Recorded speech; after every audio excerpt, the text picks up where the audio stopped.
Yeah, because we got people in the chat already, man. So no use doing a intro. Yeah, man. Yeah, shout out to Frank Matos is early. Hit that subscribe button, which I never say.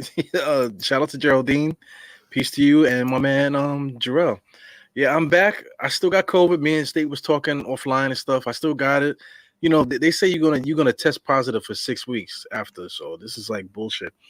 But I ain't ready to leave the crib yet, man. So it is what it is. But I'm here talking with my guy here, Mr. State.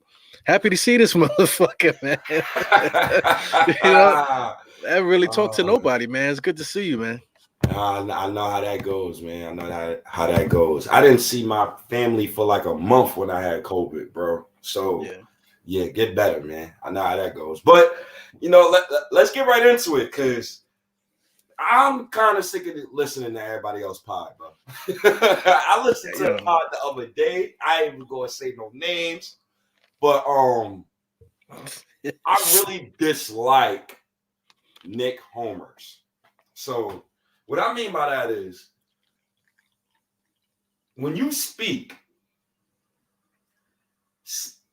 understand that it's two sides to every story. It's your side and it's another side. You cannot make your side point valid if you're not going to acknowledge the other side. So I can't stand to listen to certain people when they don't acknowledge both sides of the coin. And finally, I get to speak to my guy Dialogue, because I was sick of it, man. I done turned off like 2 podcasts already, man. I don't want, man. I'm done. Yeah, man, I get you. It's not just the podcast; it's the group chats and stuff. That group chat that we in that you kept trying to get out of it, and they keep bringing you back in. I think I'm about to leave that chat too, man. Those motherfuckers, like everybody on there. I looked at them. I realized I don't like nobody in this chat. It's like why the fuck am I even in it? You know, I mean, we got Julito is in there, shit. You know, Legion. You know, but out of them two, those are the only 2 guys that I'm actually following on Twitter, and the rest of them, I'm like, who are these fucking guys, man? And I'm sitting there arguing with them. You know, I like to say names. I don't give a fuck. Mr. Hadouken and fucking Wholesome. Yo, man. You know, I'm not gonna say so much, because then I'm gonna have to do something. You know, so I don't want to do that. I still got COVID and shit. You know, but I don't play the shit that people be saying to each other online, man.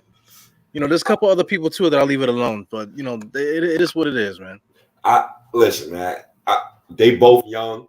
They young brothers, man. When I get into these debates with some of the dudes, like, sometimes I gotta understand, like, when Carmelo Anthony became a Knick, like, some of these dudes was really still learning ABCs and stuff like that. Like, they didn't understand what the Knicks was trying to do at that time.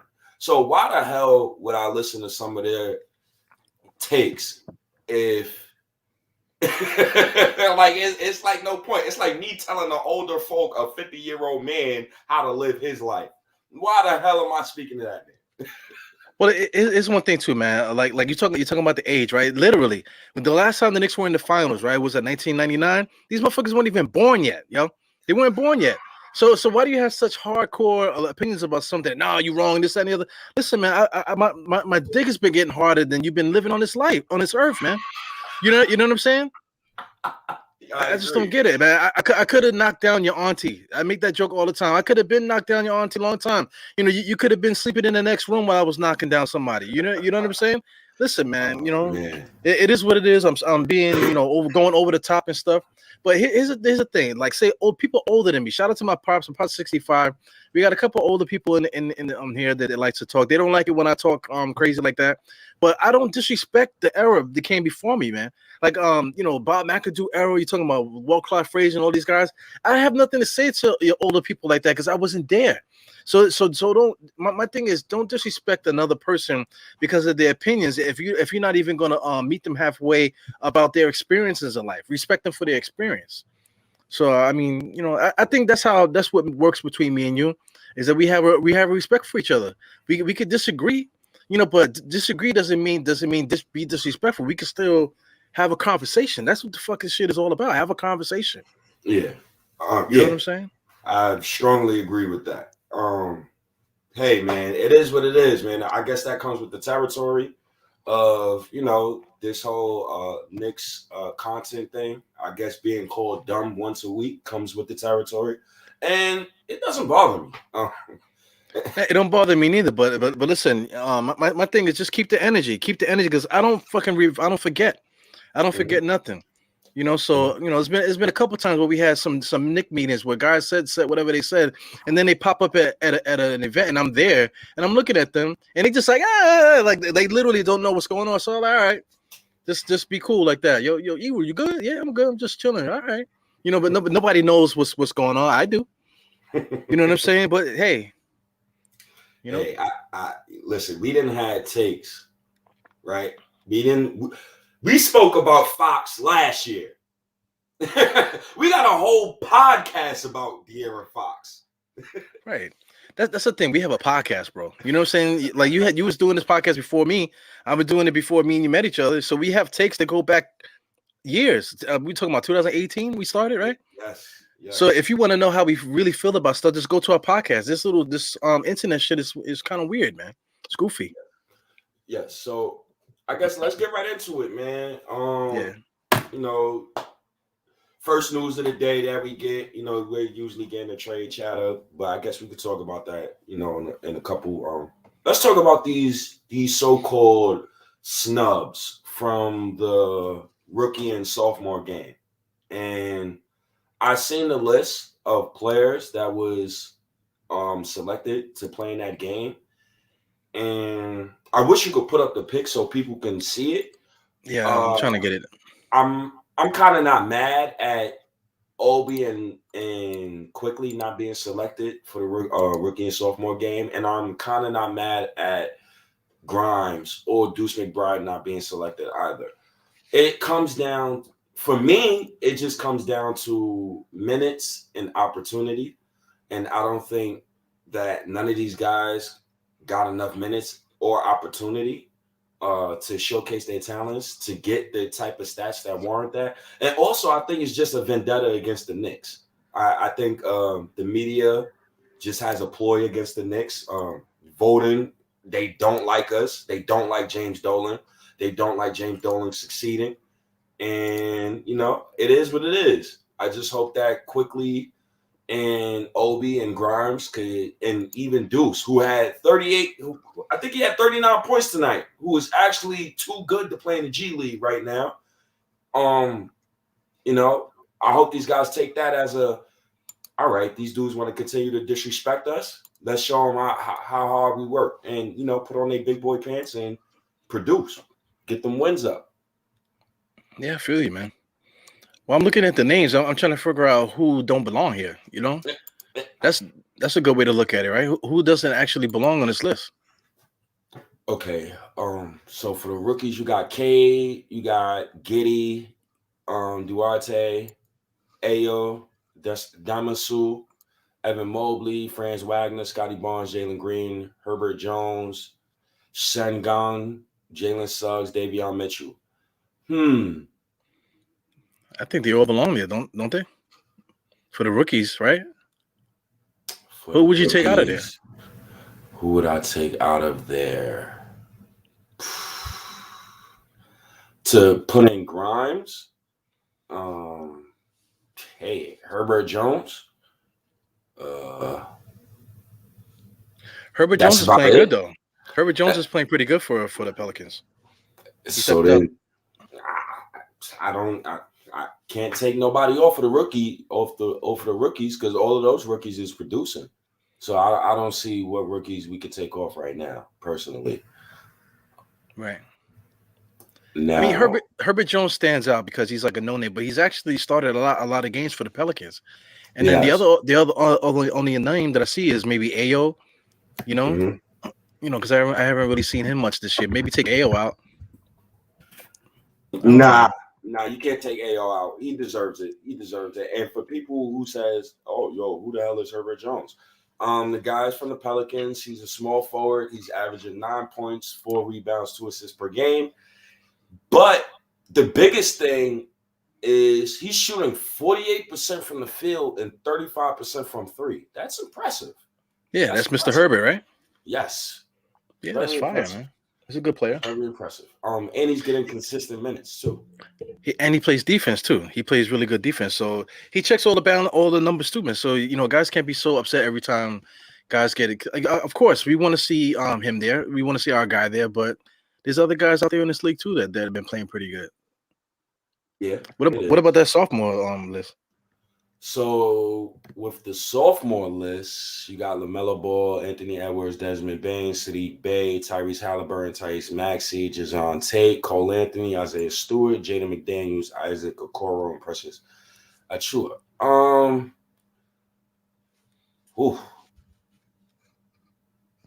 I'm not taking none of those names off. With all due respect to Obi Toppin and Emmanuel Quickly, I think all of those players are having better seasons than our sophomores. No, but that's only because they don't get enough minutes. It's not because they're not producing. Right. So that's fair though. You know what I'm saying? But a lot of these guys have actually started. This guy, Isaiah Stewart, started some games. Precious actually started. Not only started, but they actually started and produced. Obi Toppin started. I think we only started one game, I think. Right? How many games did Obi start this year? But Obi didn't really produce a lot in those opportunities. Yep. He hasn't. It depends on where you want to take it. For me, I think Obi Toppin just hasn't played. He just doesn't get enough minutes for him to warrant a spot in that sophomore game. And I would say Jason Tate, but he's producing. He's playing minutes. I don't see who you could take off. Yeah, Jason Tate. He's actually that's he plays for Houston too, right? Jason, right? Yes. Yep. Yeah, so they had him playing power forward. He was guarding Julius Randle. They got him playing everything, shooting guard, small forward, and the guy's been coming out and just doing what he needs to do. So he's a good player. So he deserves it. He deserves to be there. Yes, and I think he's 12 points per game, 50% from the field, 30% from three. Yeah. I'm starting to think the analytic nerds just hate the Knicks, man. I think they hate us. Well, I forgot to mention before we get off. Can you add stuff to the stream? You see any new buttons on your page there? No. No. Okay, I got to see what's up with that. You should be able to start adding stuff to the stream now, man. All right. I got to figure that out. I'll check that out soon. All right. And yo, you want to know what's so funny about this rookie and sophomore list? Some of these players should be Knicks, man. Some of these names should be Knicks, man. I'm looking at these names, man. I'm getting annoyed looking at the names. Well, which names you want to look at first? Right off the bat, LaMelo Ball and what's his name? Cole Anthony, right? That's from the sophomore list. You got Giddey, you got Franz Wagner, and I was dead wrong about Franz. Franz is really good, bro. Yeah, he's a good basketball player, man. He's really good. Duarte, I didn't think he was that good. Yo, all these guys can make. I mean, Cade is good. Josh Giddey is really good. I didn't think he was going to be good. He's actually really once he get a couple years and really know how this pro game go, he's going to be nice, man. Duarte's ready now. Ayo is good. All these guys, I would take any of these guys on the Knicks, man. Sungun, I would like him to be a starting center today, man. I kind of like him a lot. I like Sungun. I like Sungun. Yeah, his back to the basket moves is superb. I don't think he's a 3-point shooter yet, but I believe he'll start launching threes soon. So let's wait and see. He got to put on some weight. I think he's a good player though. I like what Houston is doing over there. I like what Orlando is doing. I like all those young teams right now. Yeah, I like what they all doing. I see the direction what they're doing. Sadly, I can't see what the direction the Knicks are doing. It is sad. We'll talk about that in a second. I'm gonna throw that at you. But what about some of these names here? Of course, like I said, LaMelo Ball, Cole Anthony, Tyler. Tyler Burton is a big name too. I can understand why Knicks fans is mad about selecting Obi over Tyrese Halliburton. Watching the game when we played them, he's a good pick and roll player. He's smart. Defensively, he's smart. I didn't think he was this good. I don't like his jump shot form, but hey, if you make it, you make it. right? So, Yeah. Yo, Jaden McDaniels is another guy. Didn't I tell you I wanted him on the Knicks? Yeah, you did. And I specifically said that I wanted him on the Knicks. I believe when we had a draft episode 2 years ago. Yeah, I remember that. We actually put the names up. Well, you didn't make the draft that we did live, but we also talked about him too on the draft. We put him actually, I think it was me and what's his name? Freaking Aiden. I think we put them in the draft things, man. So that kind of made a lot of people mad. People were in the comments saying a bunch of weird shit. But I mean, hindsight is 2020, man. Not everybody knows everything, man. Mm-hmm. And it's crazy, man. I am Jarrell. I'm so devastated the Knicks didn't want to go into the lottery this past offseason, yeah. I don't. It's probably going to take like 2-3 years for me to get over that. It really is. It's going to take like 2-3 years. Yeah, you can't do that to yourself, man, because every year is going to be one of those. Here's a name too, Desmond Bain. A lot of people was mad that we drafted quickly. Oh, they drafted quickly too high. You should have just took Desmond Bain. That was a big conversation, So hindsight is 2020. We even though a lot of people like quickly, quickly's good. He's going to be good in the future, man. But Desmond Bain, he would have been nice too. I think we got our Desmond Bain in not Giddy, Grimes. I think Grimes. Yeah. Yo, let's speak about Grimes. Can we talk about Grimes? Let's do it, man. Let's do it. Let's go right into Quentin Grimes. Let's talk about our first round selection this past season and Deuce McBride. I don't think we've highlighted and yeah, Desmond Bain is nice. I didn't want him because he was 23, but hey, it is what it is. He plays with John Moran, a generational point guard, and he plays with a team that doesn't run their offense through vets. But anyways, what's your take on Quentin Grimes? I know you got a picture. I know you got a Twitter stat, something. I know you got something over there for Quentin Grimes that you could show the people. If you don't, I definitely have something that you could definitely show, and I can send it to you right now on Quentin Grimes and his stats. But all right. I love that kid, man. I love that kid. That's all I got. Oh, so beautiful, man. Look at that beautiful face, acne and all. Yeah, man. Me and him need to see like some kind of like dermatologist or something, man. My skin is bad.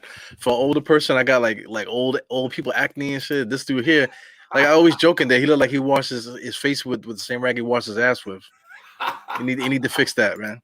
This is his brother too, man. Did you see the part I did earlier about his brother? That's literally his fucking brother, bro. That's his older brother by like 10 years, I believe. But this is actually his parents, and this is his extended family here. Oh, that's nice. That's his mom and that's his big brother there. Yo, his brother. His brother look like he fight. He fight. Yo, the funny shit is that he's a freaking defenseman for the NHL. I forgot what team it is. I think it's Vancouver Canucks, and he's 6'8". 228 pounds, bro. Oh, Jesus.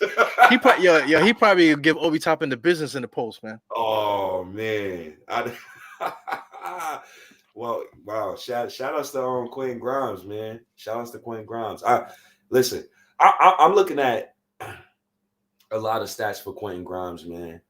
And the one thing that sticks out to me is his 3-point shooting. And tenacious defender. Grimes is shooting 40% from three while shooting 58% from the corners in the 96th percentile. And Grimes' defense is better than advertised. He's just a better overall player than advertised. And Grimy Grimes, I think he's here to stay. God damn it, Knicks, man. Why didn't you want a lottery pick, man?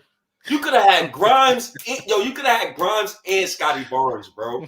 But all right, whatever. Well, what have you seen from Grimes lately, dog? I think that's funny, man.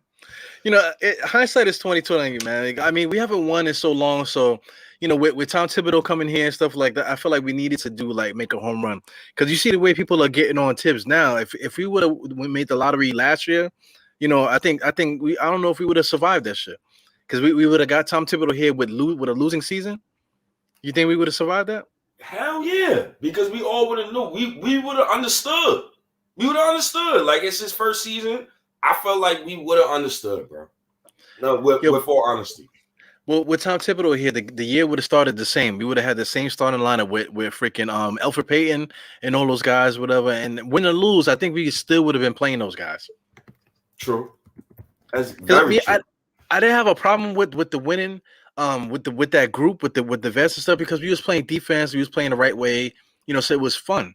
But I mean, if we were losing that way, man, I think I would have just took I would have took a freaking furlough or something on this podcast and shit. I would not have been back until they stopped doing that shit.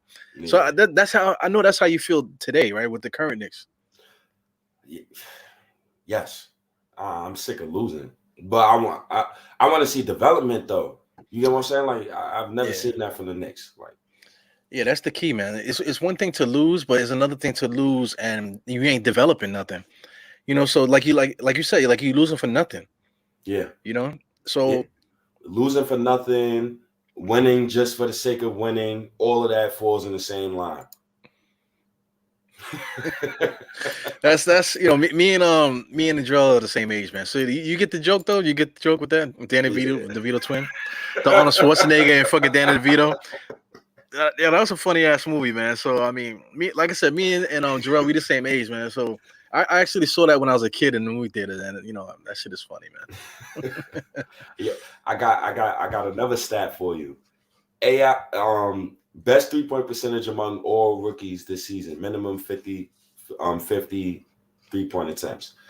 Ayu Damasu, damn, I butchered his name, at 45%, well, 44%. Quentin Grimes is second at 39, at basically 40%. Herbert Jones is third at 40%. And Grimes is shooting. Also, Grimes is the first rookie in Knicks history with 5+ 3-pointers in consecutive games. And he's also the only rookie in NBA history to make more threes over a 2-game span. And that is 7 threes and 5 threes. So that's 12 threes altogether. The only other rookie was Kobe White. And Kobe White hit 13 threes. So salute to Quentin Grimes, man. Salute to the guys in the background who found this kid. I mean, those are good numbers, bro. I mean, matter of fact, company. That's good company that he's keeping there. Because those are good players. Kobe White, these are guys that people could take in their rotation, can actually say that he's a good player. So Quentin Grimes is spoken in the same sentence as those guys. So it's good. One thing with those stats I want to mention is the field goal to 3-point attempts. You see he's 2 for 5 from the field, but he's also only like 1.6 and on 3, basically 4 from 3. So all he does is shoot threes, man. So there's like another layer to this game that he needs to show. He kind of did last game though, against the Bucks. And I think that was the one gripe a lot of people had, was because they only viewed him as like a 3-and-D player. But I've seen him put the ball on the floor a couple of times and even ran pick and roll with Obi, and it looked good. So I think he's just playing the role that Thibs is just asking him to do. Spot up, make your threes, get open, move off the ball, play good defense, and just be good at your role. I think Grimes is being great at his role. Like Grimes and Quickly is like it's just night and day. It's just night and day. I don't understand Quickly's role on a daily basis, but I understand Grimes' role on a daily basis. So, it's nice to see that they got him doubling down. But can you up the 3-point attempts to like 5 a game, 6? At least 7. I think he will. Like if he got starters minutes, I already X'd it out. But if he got starters minutes, I think he'll average like 6 attempts a game from 3. So it's like kind of crazy. He's gonna be a good basketball player, man. So, but the thing with him is that we can't be that Knick fan base that keep rushing people. Because I mean, quickly he's only a sophomore. He was a rookie last year. But you see a lot of people talking about, we need to start him. He needs to do this. He needs to do that. We need to. But listen, calm down. It's like he's only his second year in the NBA. Don't ruin the guy just based off of your expectations of the kid.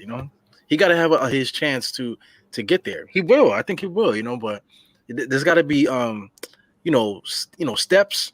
But Tom Thibodeau steps is like the freaking Taj Mahal and shit. That motherfucker, he's like climbing the Empire State Building. He's like, yeah, I don't, he just makes us look bad, man. Everybody that wanted him, he makes old people look bad, you know. Because I mean, it's one thing you have to show improving practice. I totally believe in that. But it's like, damn, what do I gotta do to get out there, man? These guys, I know for a fact that Obi Toppin is playing hard in practice, man. You know, I know for a fact anybody that you could think of, all these guys are hard workers. So what is it gonna take to get these guys out there? I just don't get it. Yeah, I don't neither. And like as far as like, well, I guess we could Grimes quickly induce. As far as like quickly is concerned, I think a lot of people want him to start because we're just sick and tired of watching Alec Burks and Kimba. Like I'd rather watch quickly fail playing point guard starting for my team, or watch him fail or watch him succeed than watch guys that I know for a goddamn fact who probably won't be here in 2 years. You can't trade Burks and Evan and try to get value. So I think that's one of the main reasons why a lot of Knicks fans be on some, start quickly and this, that, and third. Because I'll be with him too. But there be some nights, dog, where I'll be like, get quickly off the floor. He's ball hogging. He doesn't know how to pass. He's playing stupid. He's taking stupid threes. But, you got to take the good with the bad, man. At least I'm arguing with people about him taking stupid threes, and I'm not arguing with him about being soft on the court like Frank Ntilikina. You know what I'm saying? Like you take the good with the bad, man. But that's the thing, though. I could tell the difference between a bad take and somebody just talking about the situation. You just talk about this. If Quickly is having a bad night, you're allowed to say that. It's like even if Quickly has a bad, that was my big problem with Frank Ntilikina. Shout out to Candyman. You know what I'm saying? But my big thing with him is that people kept saying that he's gonna be this, he's this, he's that. My whole thing was when. When was he ever there? Oh, but they need to do that. But listen, Quickly is actually playing in the rotation and actually doing it. You know what I'm saying? So it's a whole different scenario. But if he has a bad game, you got to say he had a bad game. Because for like Julius Randle could score 30, he get 30, 15, and whatever, and people won't say nothing. Then the second he has a bad game, he's like, oh man, you got to hold these players accountable, but not your favorite player though. If your favorite player is having a bad game, we're not going to hold him accountable. Only the one that is in my, narrative is the one that we're going to hold accountable. You know what I'm saying? That's a fact. Yeah. I be trying to correct myself too, because I be having the moments where I be like, yo, man, I'm bashing him. But at the same time, my disrespect has to be loud as the praise. This is why sometimes I come on a live and I have on a Julius Randle hoodie.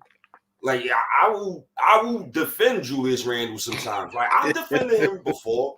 I've even tried to put like stuff in perspective. Like matter of fact, I didn't even get a chance to say this to you. It's because this is the first time we've been talking on live in a week. I've said the other day, I said people saying Randle is quitting on the Knicks. What if he's quitting on Thibs? What if he just hates this coach? What if he's actively, sitting away because he don't want to hear his coach's voice?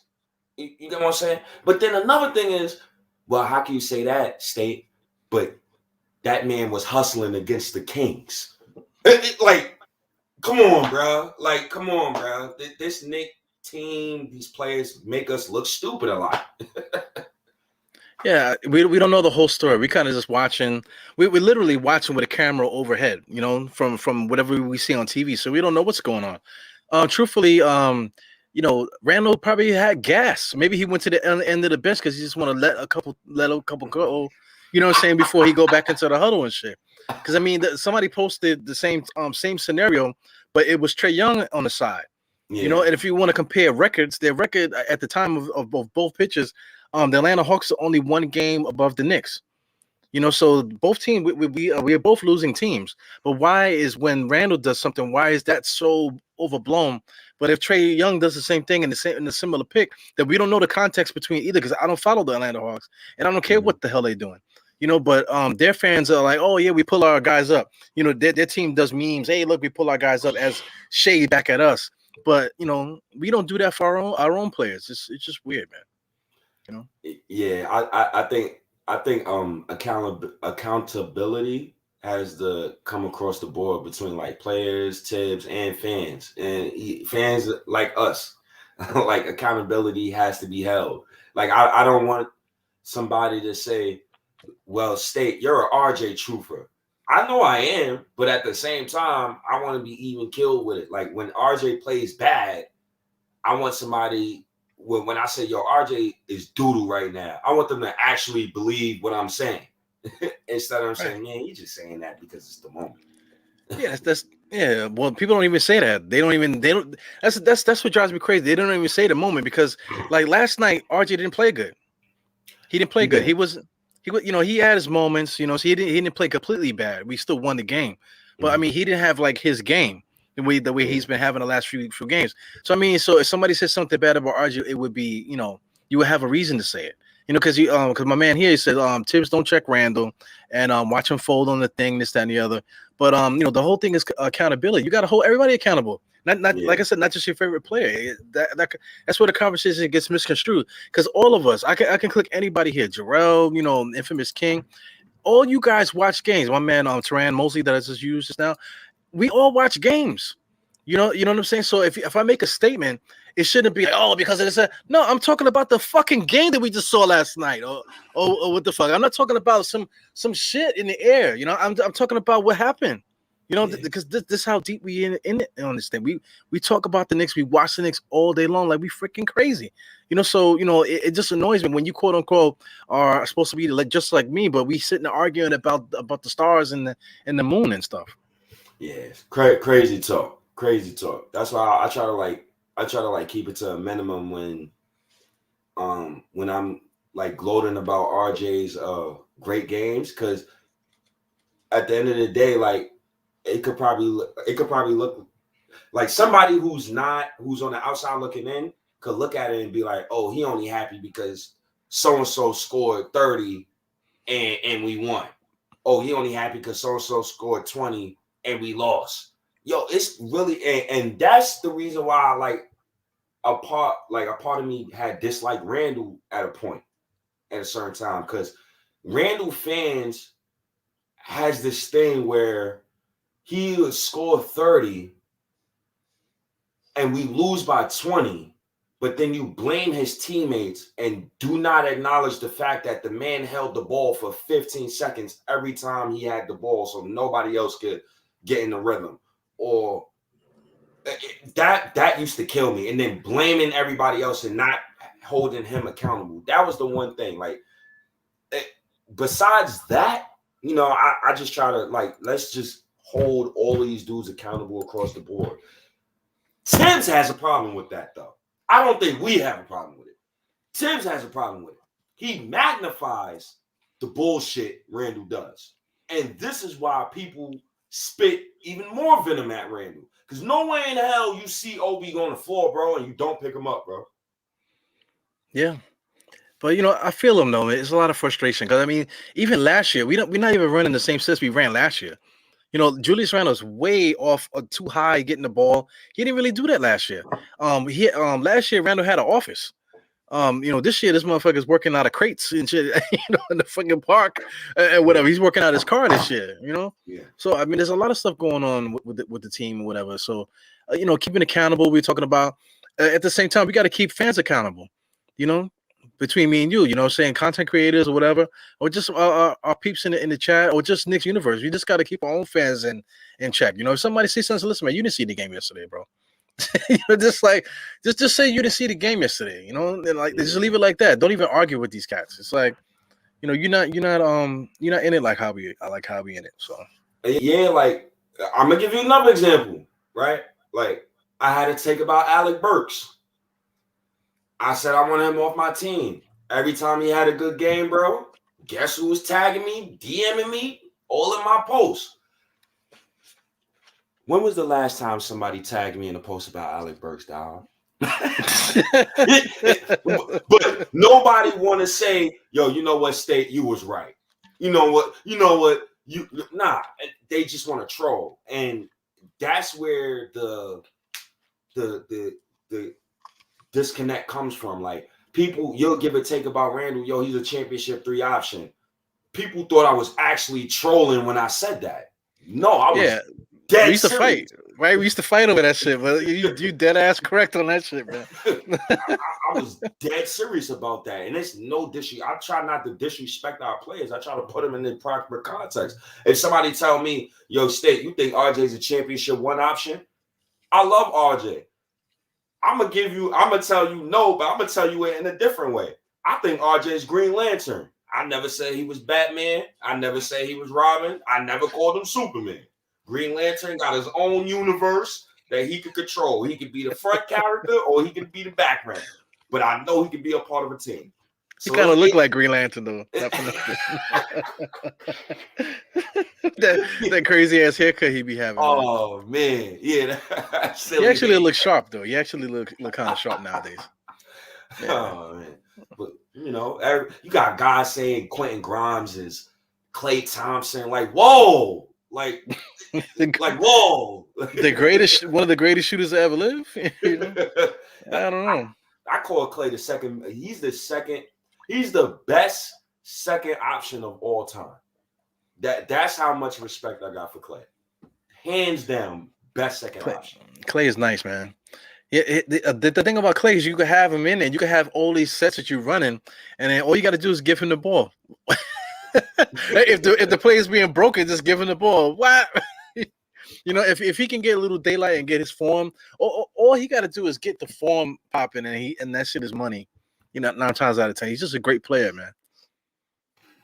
You know, not for nothing in that way that we're talking about. I think Grimes could be like that. You know, if there's a broken play and then all of a sudden Grimes get the ball for 3, bang! You know what I'm saying? I could totally see that. He did it a couple times. Y'all really like Grimes' game. Like if I had and I know, Chad. I know we going from Randall and Grimes. We're trying to keep it to just Randall, Grimes, quickly and Deuce. But if I had a comparison for Grimes, and just an old school comparison, he really reminds me of Michael Redd. That archetype. Or if you could give me somebody, Michael Redd or Cuttino Mobley. For I don't know if the younger fans who's watching remembers Cuttino Mobley, aka Cat, but I'm pretty sure you know who Cuttino Mobley is. Cuttino Mobley was nasty. Left-handed assassin. He was nasty. But you know, Cuttino Mobley had a little bit of a post game though. You know, but he was good. Cuttino Mobley, he's still good, man. Fucking old as hell. The dude's still playing professional basketball, man. So he's still good. I love the chat. I love y'all saying Allen Houston. We said Kevin Knox was Allen Houston. I'm laying to rest all Allen Houston comparisons for young Knicks players. I never want to see it again. I am good. I don't want to see it no more. He's the freaking blonde hair Aquaman, the corny Aquaman, the one that's talking to dolphins and shit. That's who he is. He's a good player though, man. So you think Grimes got all-star potential? You think we hit on the gym there? You think the almighty 4th seed? You think that narrative is dead because Grimes you think he looks like a lottery pick? Because he looks like a top 7 pick from what I'm seeing. Well, here's one picture. This is family, right? But look at the picture. This is McDonald's All-American. Yes, so this guy is a part of a circle of players that he played with since he was a kid.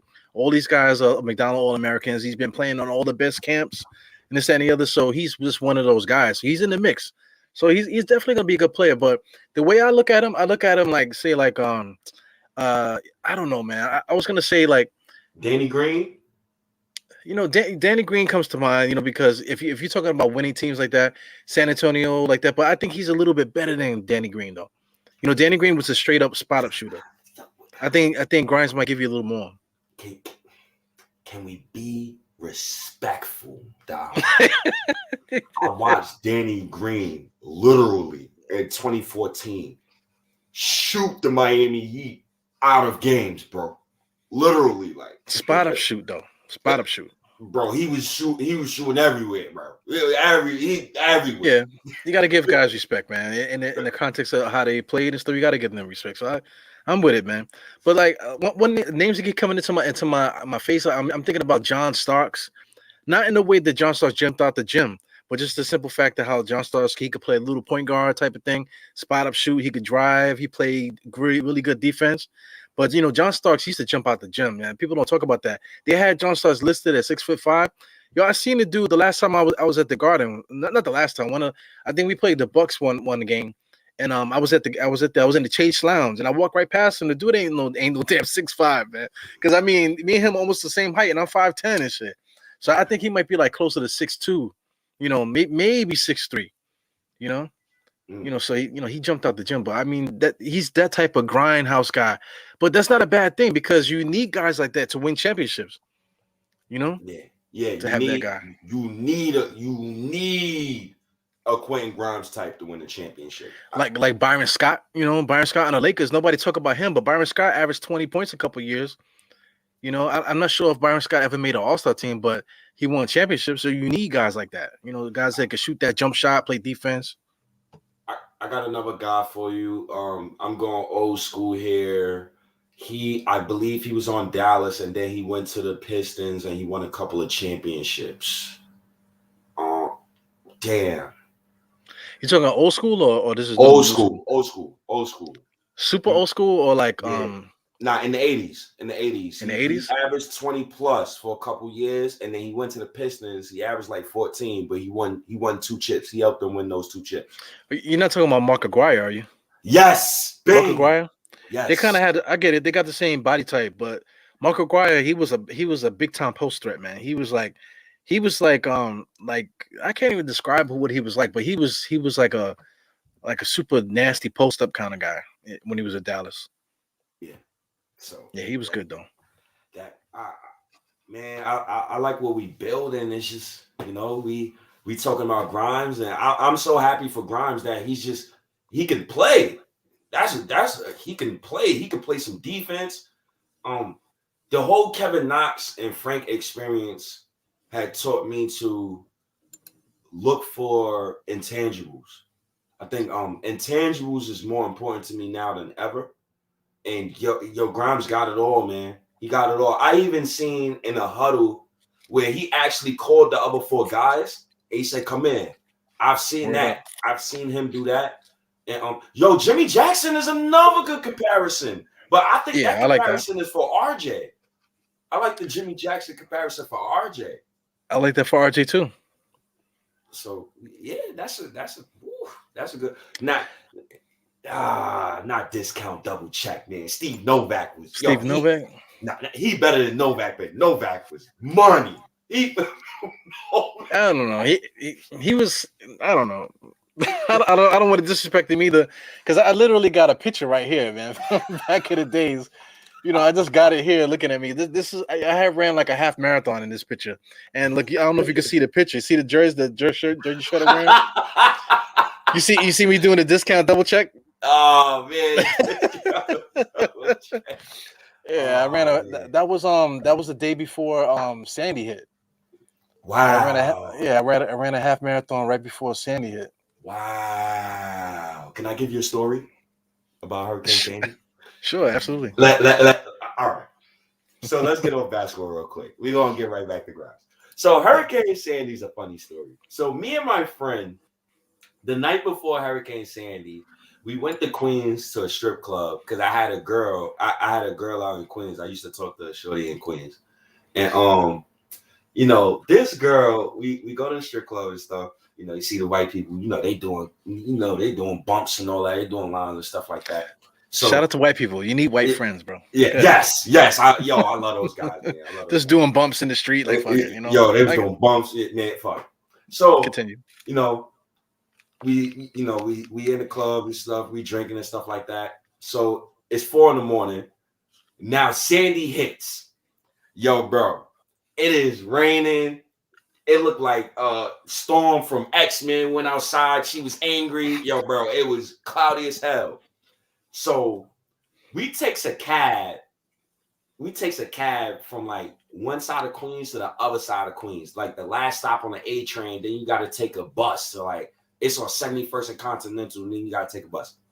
So long story short, I was stuck with the shorty I was with, and I was in her basement, and her mother comes down to the basement, and she says, "Who the hell are you?" And I looks at her mother, and I goes, "Well, I'm Sylvester. I'm Star Friend, and Hurricane Sandy's outside, and I'm stuck here."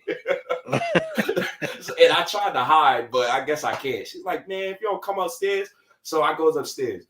My friend, however, he had to take a cab, and he was with the stripper.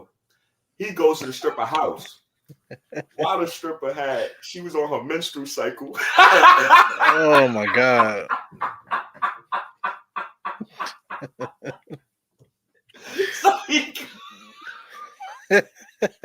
So I'm just waiting. I'm waiting for the bad joke, man. So Lord help me. This dude, she's on her menstrual cycle, so he's calling me the whole time, like, yo, bro, I want to leave. I'm like, yo, bro, how you gonna leave? And it's literally everything is shut down, bro. The bridges and everything is shut down, bro. So I had to walk an hour in rain to go get this dude from this stripper's crib. And we walks another 2 hours to some random highway, and we flagged a cab, bro, for 20 minutes, bro. Yo, we finally get a cab, bro. So the cab driver like, "Oh, y'all good? Where y'all going?" We gives him $50, and we say, "Yo, just take us to Harlem right now, bro. We don't care what road you use. We'll pay the toll." Bro, that Hurricane Sandy moment, bro. Oh, man, I remember it like it was yesterday, bro. He called me. He's like, "Yo, bro, she on her period, bro. I ain't just gonna leave me. She on her period, bro." Yo, my thing with that, right, is that like he's with a stripper. So if he needs to get out of it, she was stripping that night with her period. So she was like twerking, and then she was flicking like fucking like holy water on him and shit. Listen, I was so drunk, man. I don't remember what was. Bitch, you got your period on. Yo, Sylvester, you gotta come get me. Man. She twerking on her rag, fam. Oh God, bro. Oh no. And she smoked cigarettes. So it was. Oh my God. Oh God, this guy. Oh man, Hurricane Sandy. So where the hell did you find the stripper? Where was she stripping at?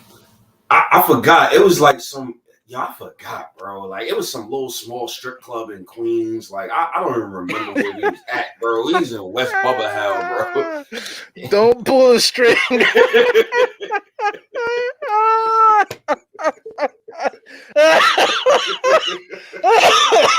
You guys are gonna make me have an asthma attack, man. Don't pull the string. Man. Don't pull the string, man. Oh my God. Oh man. Hurricane Sandy, man. Oh, so I mean, you left the chick's crib. You was in safety, and you had to go rescue him that bad. It was that bad. You had to go rescue. It was that bad, yeah. Oh my God. That's what friends are for, man. I worked for my friend in Hurricane Sandy. Are you still friends with this cat? Yeah, that's been my guy. That's my guy, man. Thousand grand band. That's my guy, man. Since elementary school. That's what's up, man. It's good to have friends like that. Definitely, man. I don't know. I wouldn't have got you though. Yo, I wouldn't have got I don't blame you, man. I said, man, you were the stripper, man. Handle it. Work something out. You know what I'm saying?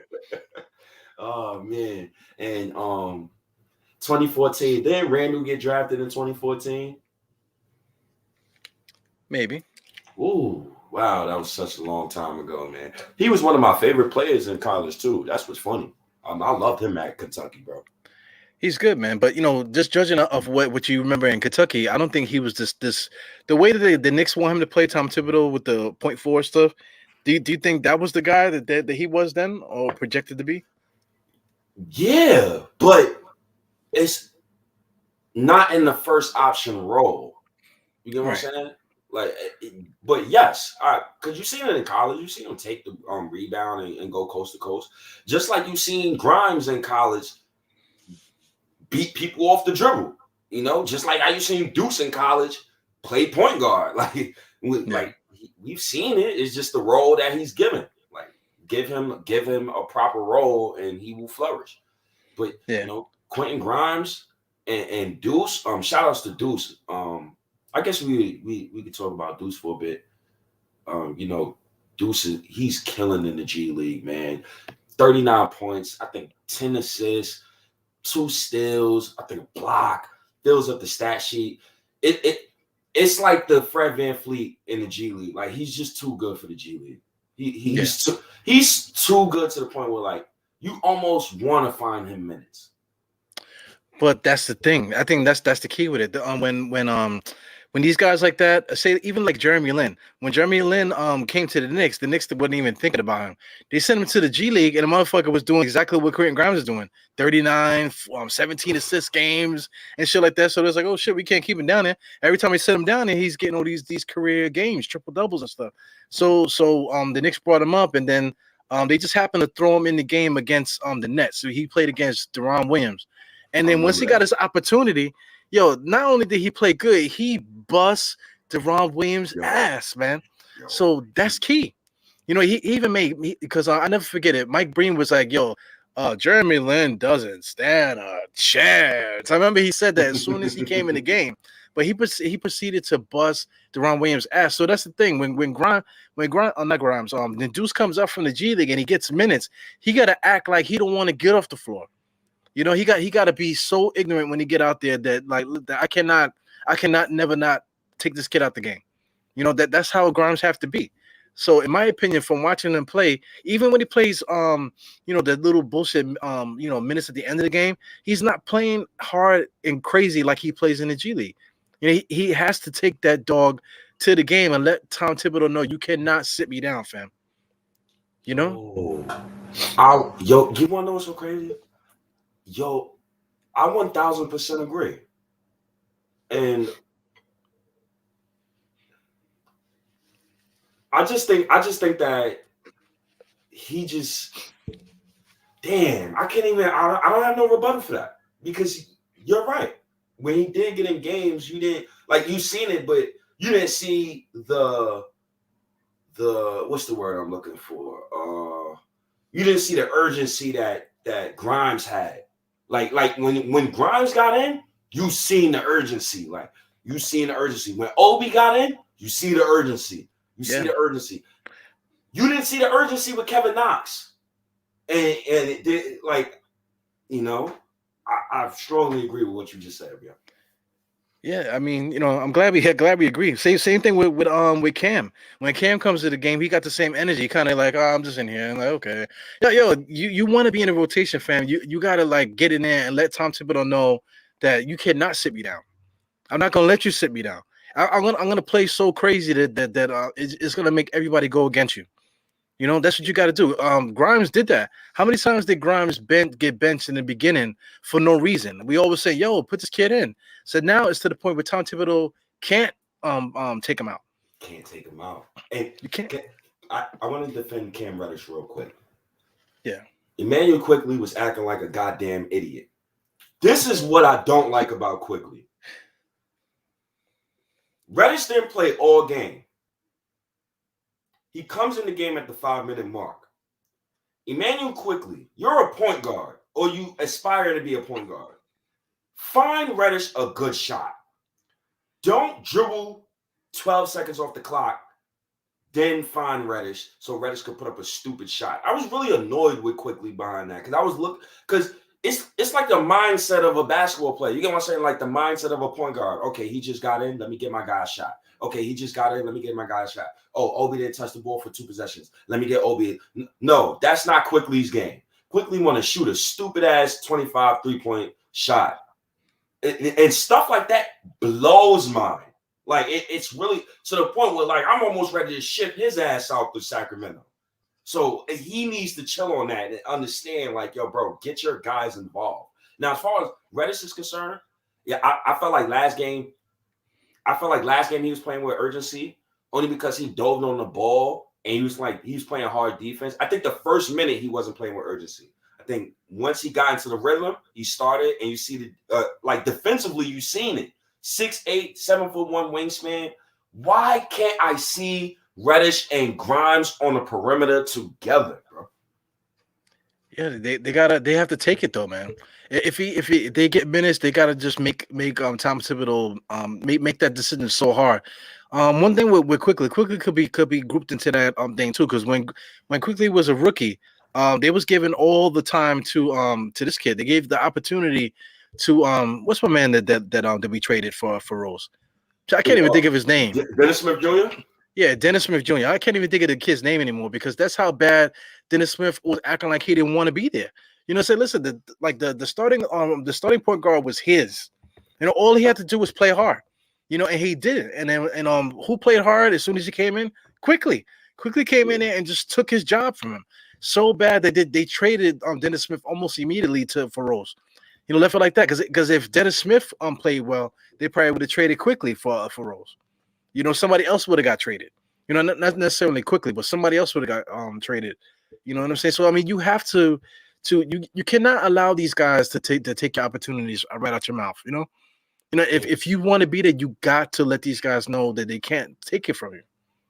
You know, that's a fact. And you know, shout outs to upper management, because I like, from all the reports that I'm hearing, like upper management, they absolutely want to see Reddish play. So I'm not worried about, you know, if he's going to play. I'm worried about when he's going to play. I just want to see him soon. I know Alec Burks had a good game last game, but I'm at the point that I don't even care about his points, bro. I don't care about what he does on the court anymore, because he plays selfish. He don't play no defense. He hasn't been good all season. He got paid, and he just don't got that want it no more. And I'm just ready to see Reddish play. We traded a first for him, so. Well, the thing with Burke with me is that we already got his replacement and he's playing well. So we got to sell high on Burks. You know, shout out to Burks. Burks played good for us last year though. Yes, you know, he did. Burks got us to there. He got us to this point. Yes, so not everybody's going to make the trip to the end. So I think Grimes made it. He's playing well enough to be that backup shooting guard right at the moment. So Burks got to go. You know, we got to trade Burks, you know, and not just throw him away or whatever. We need to like get something from him. And if we can add Walker to it, you know, and add somebody else to it to make it spicy and get somebody even better, then we need to do that. We need to do the best for our team. You know, and I think making a similar move that we did for Rose, where we took like a first round and Dennis Smith and got Derrick Rose. Maybe we could take Burks, you know, maybe Walker, throw a first round, and maybe get somebody good, you know, in here. Because they have to consolidate, bro. Because this is the one thing I love about Leon Rose. He reads the room very well, right? They're holding Derrick Rose out until the end of February. That is very interesting to me. That means that you want to give Quickly and Grimes an extended look, right? Because when Rose come back, and I think about the bench unit, all right, you got Rose, Quickly, Grimes, Obi. All right. I didn't mention Cam Reddish. It's a problem there. Yeah, it's a problem there. And Reddish does not play the 5, and Reddish does not play no goddamn 4. So they really gonna have to consolidate for sure, real soon. I don't want to see Kemba Walker play any more basketball in the Knicks uniform anymore. God bless him. God bless him on his next trip. But it's time for us to move on from him. It's time for us to move on from Nerlens and move on from Burks and Nerlens is good enough. Evan, you could kind of talk me into keeping him if he wants to be No, you can't talk me into keeping him, because how's Reddish going to play when Rose come back? Right. Damn. Well, I mean, it's a good conversation to have. It's not like something that's like it's dire. You know what I'm saying? But it's like we are in a good space where we could talk about getting rid of guys, you know, to push other guys up. So it's, you know, it's going to be like what do we say? You know, when you lose somebody and you still do good, what do we always say? When you lose somebody and Yeah, you still do good. yeah. Somebody gonna say anything. I ain't feeling good. I can't I can't get the word out my brain. You know. Karma. But no, not karma, man. When somebody say it, guys. Oh man, but That anyway, sounds like relationships, New York yeah, relationships. it sounds like I should pull the string, right? It sounds like I should pull the string. Oh man. Nah, man, but in my mind, I'm thinking guilty by association, but that's not what the fuck I mean. Mm-hmm. There you go. Lord have mercy. What the Addition fuck? by subtraction. Boom. Yes, addition by subtraction. Holy That's why shit. you got to chat. That's why you got to chat, man. You got Yeah, man. multiple brains working, man. Oh my god. Yeah, addition by subtraction. Holy moly, man. So wait. So you don't think there's no shot of, just trying to get back on the subject, but you don't think there's no shot of Deuce McBride getting any type of real rotational minutes this season? Because he's really too good for the G League, bro. He's too good, bro. Yeah. Well, I mean, somebody like him, it kind of reminds me of Detroit.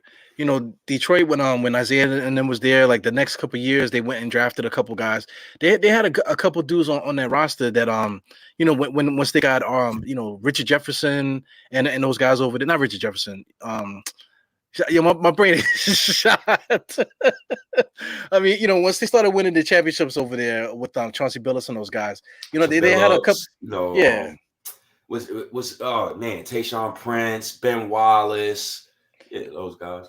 Yeah, once they started building that team together, Tayshaun Prince was a rookie. He got pushed up to the top because he earned that spot. Before we got before they got Rasheed Wallace, they had a bunch of ragtag guys. So they traded those ragtag dudes for Rasheed Wallace. And then they just ascended Prince there. I gotta pull up the roster, but they had a few guys on that team. They had Mike James that eventually went to Toronto and stuff. They had a lot of young guys like that was able to come in and fill in little roles and stuff. So I mean, if the Knicks could just say get this the season on the good path, I think that we could use McBride in those roles. Similar to the other dude too, Mike Mr. Barea from Dallas. When it was time for the playoffs, Barea came in there and he played his ass off. But if you look at the stats, he only was getting like 15, 20 minutes. He wasn't playing a whole lot of minutes, but he was coming in there just fucking shit up. So I think that's going to be his role at the minimum at this point now. And then next year we'll think about that. But it really depends on the specific player. Yo, JJ Barea, aka Fred VanVleet before Fred VanVleet. Yo, he was busting the Lakers' ass so much. Andrew Bynum put an elbow on his rib. That's how bad it was getting. Like he's really good. He's really good. Here's some guys I'm thinking about. Will Bynum. Remember Will Bynum from Detroit? Well, Will Bynum kind of reminds me of Deuce McBride a little bit. Just for that dude that's like super skilled that looked like he might be somebody. So like let's say if we actually start winning and that type of thing, he might actually be that just to give us those minutes of like, oh shit, who the fuck is this kid? That's Deuce McBride to me. So that's what I'm hoping. Grimes, Deuce McBride, you got quickly. There's a bunch of guys like that we can use if we can get the top good. We have to sort that out. Fournier and all these guys, we got to figure out who actually fits at the top. To allow these guys to soak up from the bottom. You know what I'm saying, and start rising. Yeah, man. This is why picking a direction is very important. It is very important. We're at a pivotal point right now in Knicks history. This is one of the most important trade deadlines in a while. We have to pick a direction. I think it's important for Leon Rose to even just talk to us. Just say something, bro. I think that's another thing too. Like he don't talk. So since he don't talk, we could come up with any stupid narrative that we want, and it's just going to rock because he just does not speak. So maybe if he speaks by February 10th, I think we'll have better pulse on what these guys is trying to do. Do you think that's really important though, man? Like the speaking, because I know a lot of people were saying that yo, what's up with this guy? How come he's not talking to the media? And some of the newspapers were saying it too. I was watching on Twitter, even though I blocked all those casts. Do you think that's necessarily important now? Because I mean, back when we had that your uncle Steve Mills, when we had Steve Mills here, we wanted him to shut the fuck up. Like, please stop talking. Don't come out and say shit. You know what I'm saying? So I'm just saying at this climate and all this, is it really important for them to speak? Yeah, it is, because we're just assuming. Like, y'all gotta say something. Like, say something, bro. Because this Alec Burke, Evan Fournier, Nerlens, Taj garbage that I'm watching, that ain't winning you no playoff series. Like, I'm tired of looking at meaningless rotations to get meaningless wins to get me nowhere. They're getting me nowhere. There's no superstar free agent in free agency for the next 2-3 years. So we don't need to showcase anything for nobody to come in. Focus on these kids, man.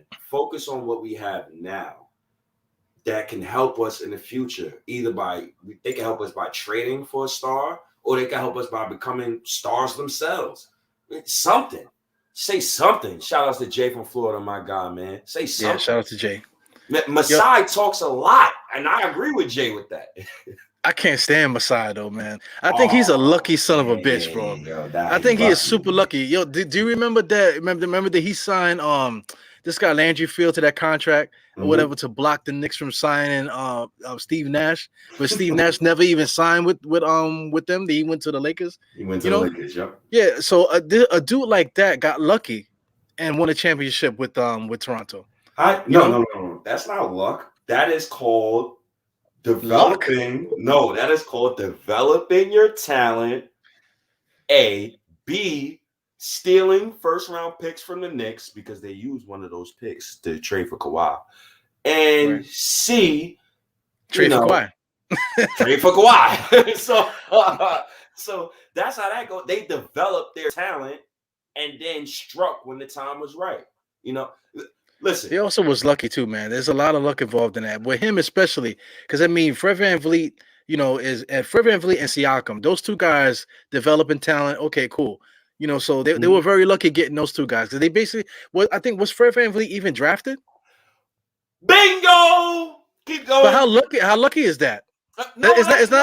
It's not like they picked up Eru from the street and say, "Yo, man, I'm gonna make you a point guard." Okay, it's not like that. Come on, But the difference between the Raptors and the Knicks will never find themselves a gem like that because when you're undrafted, you will never play.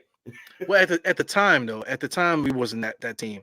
I think this regime we are because we got a lot of young guys on this team that Quentin Grimes might actually be somebody. A bunch of different guys that we like on the team might actually be somebody.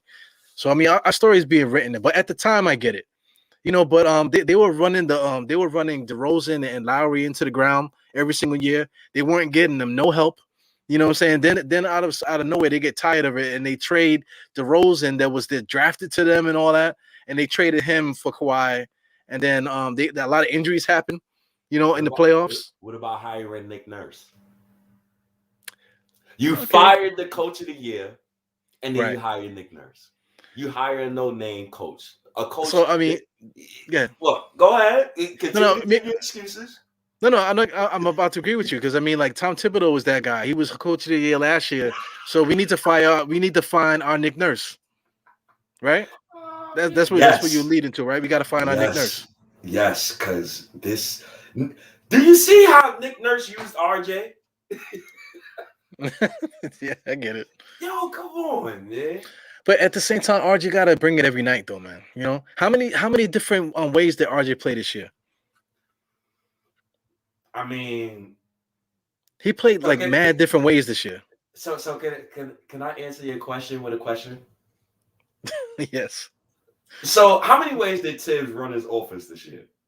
A zillion times, different ways, man. So there's your answer. Yeah. So, I mean, it all comes down to Tom Thibodeau, the guy that won't be here at the end of the shit either, man. So, I got news for you. Shout outs to Jay. because Jay started having me watch this little show that Mark Berman puts out. So I listened to this show today. I forgot what it's called. Jay, if you know the show, anyone of y'all know the show, put the show in the chat, please. Wrapped it. Yeah, of course. Yeah, they wrapped it. They fired Sam Mitchell and hired Nick Nurse. Championship moves. I was watching Mark Berman. Did you know Nick Buzz? Good looking, Jay. Did you know Thibs doesn't talk to his assistants during timeouts like other coaches, like normal coaches do? Do you know he has no offensive coordinator? Do you know Thibs runs the offense and the defense himself? And it's Thibs' show. I mean, obvious. The dude never sits down. You know, if you look at Nick Nurse is sitting down and he got one assistant here, one assistant there, and both of them are like, "Yo, so what you think? What you doing? Yo, check this out. Read this. You know, they all helping each other. Tom Thibodeau was like just standing up, going, "Oh, RJ," you know, that's all he's doing. You know what I'm saying? So I get it, man. I get it. You know, we have great coaches too. Shout out to Kenny Payne. Kenny Payne is one of them. Johnny Bryant, the Asian dude, Mr. Dice is nice. Yeah, we got a nice group that I wish that he would talk to them. Not even a text during the game. He's like, he got these guys on red and shit, man. I don't get it, man. Tom Thibodeau's a wild motherfucker, man. He different, man. Different cat. He different, but man, he's like I said 2 years ago, he's the Mark Jackson. He's uplifting our guys. He's getting these guys to understand that hard work prevails. Coming into work and just, you know, loving your job, love what you do. It's certain guys that love the money but don't love basketball. There's other guys who love basketball, don't really care about the money. When I look at my team and I look at these guys on my team, none of these guys look like they play for the money. They all look like they actually love the game. So, you know, just stay on this road that we are and, you know, keep it afloat, because Zion might get loose or Donovan Mitchell might get loose sometime soon within the next 2-3 years. Or Luka Doncic, you know, he's a free agent 2026. Him and RJ Shear is the same agent. So we're gonna see, man. We gonna see. We gonna see what's up with this team.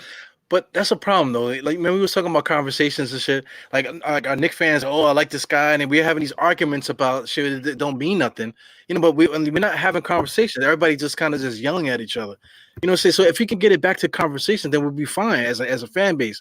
Same thing with Tom Thibodeau. How could you not have a conversation with your coaching staff during the game? You know what I'm saying? And then also too, these guys have jobs too, so it's not like they can wig out and start yelling at the coach and that type of thing, because other teams are might actually offer them a job later on down the road. So you got to maintain professionalism at all times, you know. So we just kind of just stuck with Tom Thibodeau for the time being, man. But you know, like a lot of things will help if Leon Rose would clean up stuff. But you know, one thing, man, because I mean, we were talking about this stuff, but we wanted to talk about the whole Giants thing and versus the Knicks with the management and stuff. You know, we kind of leading into it now with the Leon Rose stuff, man. But so, what did you want to touch on as far as that type of stuff? So, shout outs to James Dolan, man. I love that guy, man. I love James Dolan. The one thing that I don't love no man.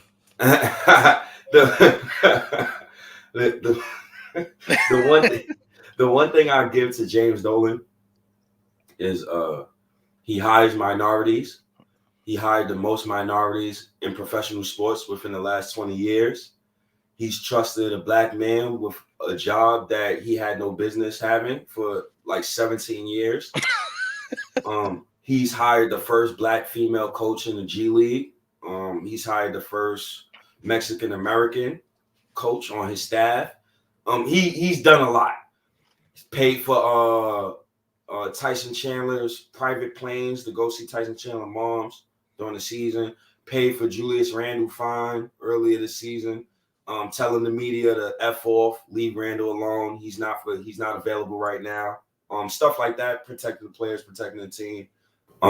I don't never have to worry about luxury tax because Dolan doesn't pay taxes for Madison Square Garden, and he has never had. have to, so I don't have to worry about that.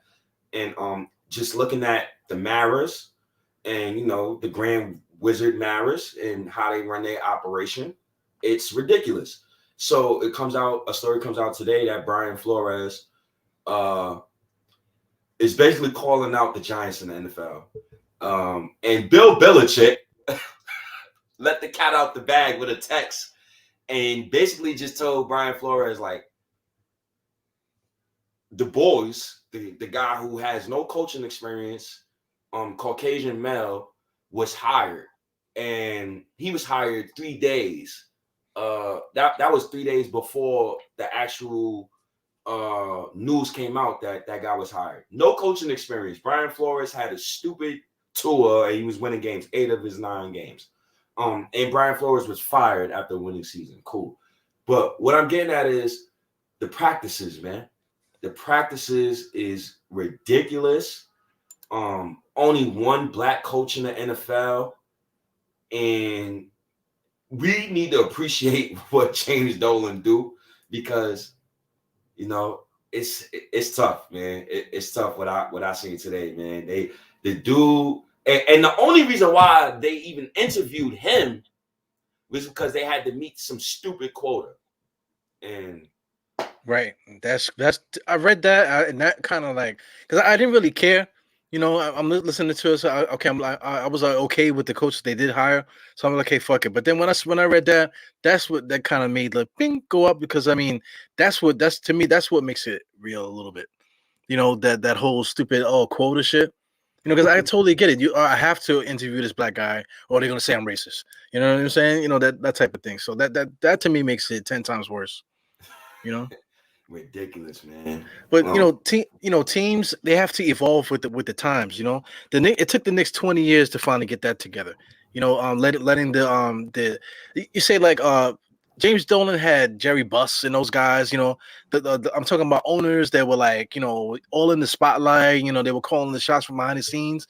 They about to have a show actually on on show not Showtime, on HBO, I think, talking about the Showtime Lakers and stuff. But anyway, that's where James Dolan's coming from. He's coming from an era where the management was in the limelight and stuff. So he was just trying to be like them. So you have to evolve and change with the times. Since that era, the 80s, where all the owners were the ones. You want to talk about Jerry Krause and them guys that were in Chicago? Those guys were heavy in the media.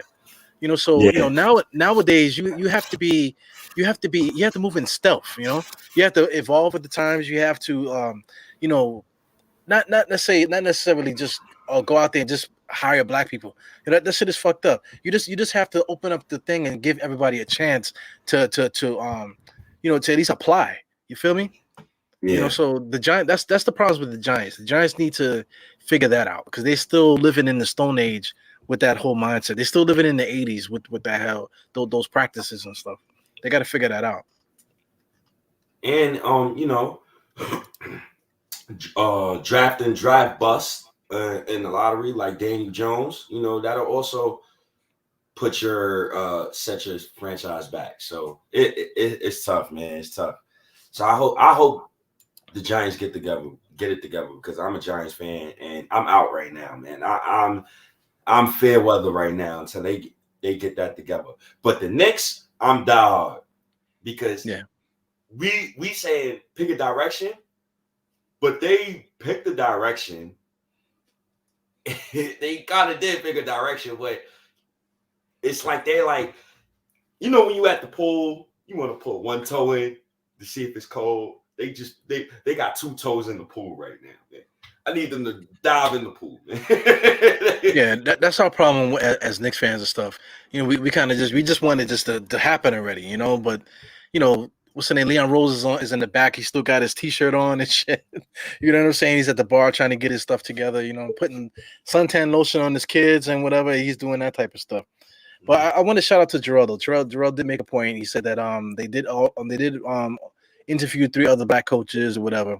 But you just know the climate, which what it is around the Giants and stuff. So it just looks bad in general, just from how the way they've been doing things, over the last couple of years or so. And listen, OG, you could be right, you could be wrong. I've never seen the Giants have a black head coach or a black quarterback. That is disgusting. That can't happen. You have one African American coach. No, forget African American. Matter of fact, you have one minority head coach in the NFL in a league where 75% of your players are African American. That's a problem, and it lies at the top. So, yo, one thing we got to say too, Belichick's a fucking snitch, man. Fuck that dude, man. I ain't texting that dude nothing no more. Nah, I love Bill for that. I ain't telling that no motherfucker nothing. Yeah, D'Angelo Russell looking ass. I ain't saying nothing around Bill Belichick, man. Yo, other coaches is like, yo, we gotta watch for Bill, man. No, yeah. Thank you, Bill Belichick. I love you, brother. I appreciate you, man. Because that the NFL needs it, yo. They need it. Adam Silver has a pulse. He knows what we want to see. And yeah, God rest David Stern's soul. But that stuff, some of that tanking stuff that these teams is doing, like what OKC is doing, and all that, all a million draft picks, David Stern, he's rolling in his grave right now. So okay. If we don't make the playoffs, we deserve the one pick, bro. This is crazy. Yeah, the Giants had a black GM for years. Yes, they did. That is fact. That is fact. Did we have Geno Smith? Does that even count? Geno Smith, was he on the Giants? It don't count. He started for one game, and he was a part of the reason why Jerry Reese got fired. You know, Jerry Reese, got fired because he wanted to move on from Eli Manning, and the marriage, wanted to keep Eli Manning. And when they seen a black quarterback, starting for a game, they said, "Wait, hold on, we don't do that around here, partner. We don't do that around here, buddy." And they fired him. So. Besides, I don't any black dude named Geno. I don't count them as. Oh, this guy. Yeah, I don't know, man. I felt like there was something else that we wanted to say too. Did you want to talk about Oak at all, man? Are you gonna read Oak's book, Charles Oakley? You gonna read his book? Nah, man. Fuck Oakley, man. Yo, man. I ain't like that shit. I ain't like that stuff he said about Patrick Ewing, man. I ain't like that stuff, man. You don't call Patrick a diva. Don't call Patrick Ewing a diva. And you have younger fans like me who went and rewatched the 1994 finals and watched you run away from the ball. We don't do that. we just don't do stuff like that. I literally watched him run away from the ball, bro. So, he can say whatever you want to say, man. I'm not reading that, man. James Dolan was right for kicking him out of the garden, man. He was right. Ain't nobody reading that, man. The hell with Oakley, man. He ain't no Nick, man. Oakley a Raptor. Yo, Oakley's a Chicago Bull. How about that? Yeah, he a bull. We didn't draft him, man. Yeah, we didn't draft him. Yo, but he acting like Scottie Pippen. Scottie Pippen bugged out too, man. He's saying all this stuff. But the thing with Scottie Pippen is like everything that they're saying about him in The Last Dance and all that, it happened. That shit happened the way that it's not like they were fabricating. They actually just played video and just let the video play. And that's what happened. Everything that they said, that's what happened. Now, Charles Oakley's situation, everybody said, "Oh, he heart and soul of the Knicks, this, that, and the other, my favorite player." Listen, man, go look back at old footage of the Knicks, man. People only see the fighting because that's what everybody likes. Everybody likes to see the fighting. Oakley was always there in the middle of the fights. But, yo, how many times did Oakley grab a rebound, fall out of bounds? How many times did he grab a rebound and throw the ball full court and almost kill somebody in the 10th row, trying to get a home run pass to somebody or whatever, man? How many times did he attempt to make a layup and hit the bottom of the backboard? So, I mean, the dude was not that great of a basketball player. Rebounding wise, toughness, diving on the floor, that's nice. He did help us win, the toughness and all that stuff. That's all true. But, let's be real, man. The dude was not a good basketball player. Not that he wasn't that great of a basketball player, Yo, Oakley used to miss wide open layups. He used to hit the bottom rim, bang, like, oh shit, and then putbacks and all kinds of stuff. It's just bugged out. And the dude could get off the ground about this much, he barely jumped, So whatever, man. Yeah, man. Oakley, man. Whatever with Oak, man. Oak, man. Shout, man. I love you, Oak. But man, I gotta love you from afar, man. You was on some BS, man, with that whole crapping on Ewan and all that. I can't vibe with that, man. I can't vibe with that at all. If Oakley a Nick Legend, Julius Randle a Nick Legend. I mean, don't get us killed in the streets, man. Nah, man, because you want to go there, OG, I'll go there. Come on now. How many times did he smack his mama? Oh God! Or he's talking about Odell Beckham. Oh man, I don't know. Oh my God!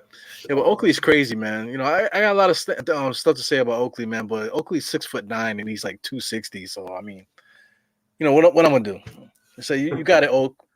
You're a bitch, but you know you got it. You know what dog, man. You 6'9" and all that, man. I heard stories about Oak, man. He slapping dudes in the locker room and all that. Charles Barkley and all that. Yo, that locker room stuff in the 80s and 90s, bro. That is not rocking right now today, bro. Yo, he slapped the shit out of Jeff McInnes at the half court line when they played the Clippers that one time. I think Jeff McInnes owed him money from like something like I don't know what it was, but he owed him money, and then Oakley said, "When I see you, I'm gonna slap the shit out of you." So he saw him at shoot around and slapped the shit out of him at half court. So I mean that really fucking happened. But I mean, to me that just sounds like a bully to me, man. You know, it just sound like a bully. Yeah, man. That was the real goon. Look what Eric B said. That was the real goon. Now, I seen a clip where Xavier McDaniel squared up with Oak, and it looked like Oak ain't want no smoke. Yo, something was wrong with Xavier McDaniel, man. I could do a quick Google search right now and just post a picture of him choking that dude from the Lakers. Why the fuck was he choking that dude like that? Why was he choking anybody? How come he didn't get no felonies in the NBA for that? I don't get it. Because that's how the NBA was back then, man. That's how it was, man. And he slapped McGinnis over a chick. Yeah.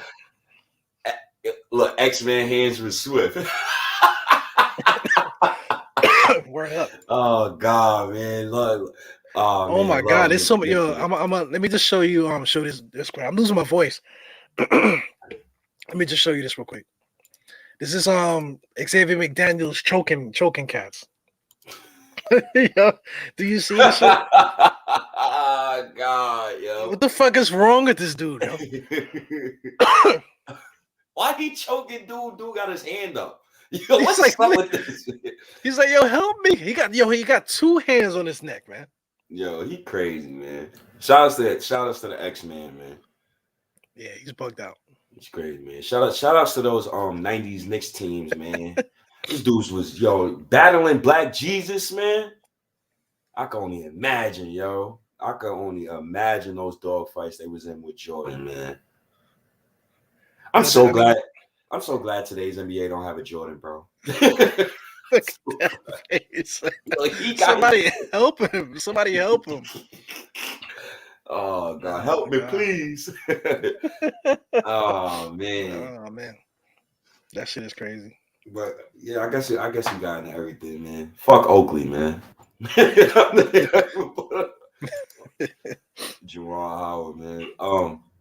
I guess you could put up the whole, the usual. I'm just laughing at this this freaking choke shit, man. Anyway, I'm trying to show the picture. There you go. Oh man, shout outs to Oakley. Oh man, look at your boy. Looking crazy. Oh man. Didn't we say the Knicks need an a-hole in the locker room? Yeah, we need somebody that's gonna choke a motherfucker like Xavier McDaniel, man.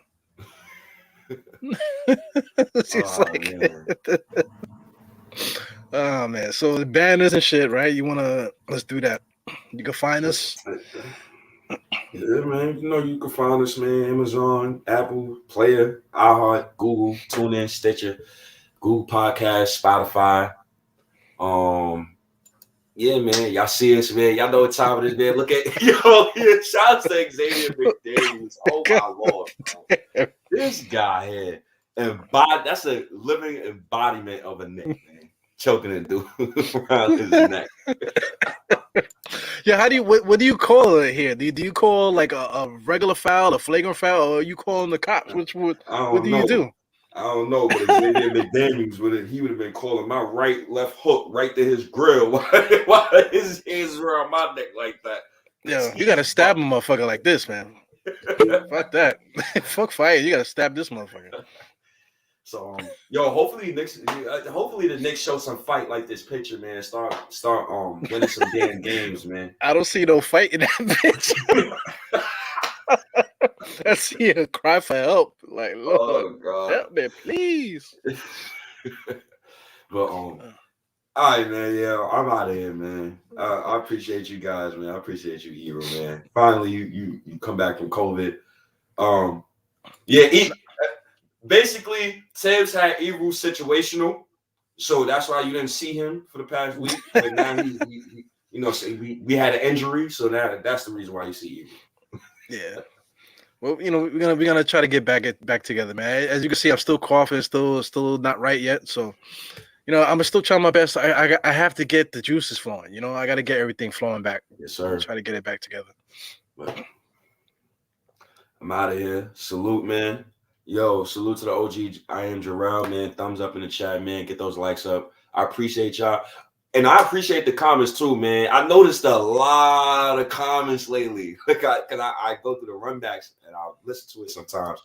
A lot of comments lately, man. Love the comments, man. Even if you disagree or agree, if you disagree, say why. Don't matter if you curse. Doesn't matter. Thick skin. Call me stupid. Don't matter. Just participate, man. This is what we love to do. And yeah, man. Yo, man, don't be calling me stupid. You see this picture? You see this picture?